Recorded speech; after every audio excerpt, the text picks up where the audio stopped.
अस्सलामु अलैकुम वरहमतुल्लाहि वबरकातुहू। अस्सलातु वस्सलामु अलैका या रसूलल्लाह सल्लल्लाहु तआला अलैहि वसल्लम।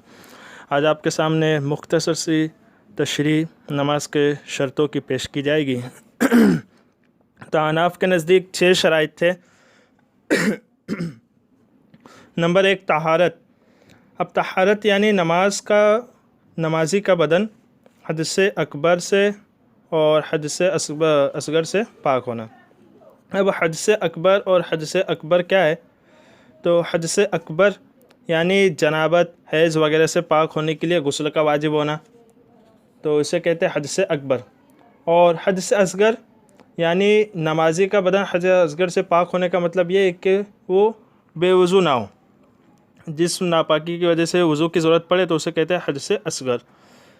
और फिर जो नमाजी है उसका बदन नजासत गलीज़ा और ख़फ़ीफ़ा से जो बक़दर माने से पाक हो, जो जितनी नजासत माने उससे पाक होना उसके बदन का, नमाजी के। अब उसकी मिक़दार क्या है? नजासत गलीज़ा की मिक़दार क्या है? दिरहम की मिक़दार से ज़्यादा लगी हुई ना हो।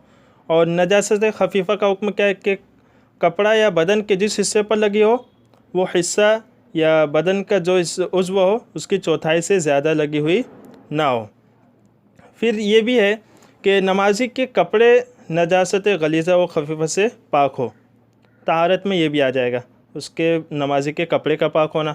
फिर जिस जगह नमाज पढ़ रहा है उस जगह का भी पाक होना। तो तहारत में ये तीनों चीज़ें आ जाएंगी। अब फिर है नंबर 2 सत्र औरत। तो सत्र का माना होता है छुपाना, और औरत यानी मर्द और औरत के बदन का वह हिस्सा जिसका छुपाना ज़रूरी है। तो अब इसमें देखिए कि औरत के लिए क्या है और मर्द के लिए क्या है। तो मर्द के लिए नाफ के नीचे से घुटनों के नीचे तक का बदन ये औरत है, यानी इसका छुपाना मर्द को ज़रूरी है, नमाज में भी और नमाज के अलावा भी। अब इसमें देखिए नाफ इसमें दाखिल नहीं है अहनाफ के नज़दीक, और घुटने इसमें दाखिल है छुपाने में। अब औरत के लिए क्या है कि औरत के लिए सारा बदन औरत है, सिवाय ये कि उसके चेहरे और दोनों हाथ की हथेलियों और दोनों पाँव के तलवे, कि ये सत्र औरत में शामिल नहीं है। अब ये हो गया सत्र औरत की मुख्तसर तशरीह। अब इसके बाद है तीसरी शर्त इस्तकबाल क़िबला।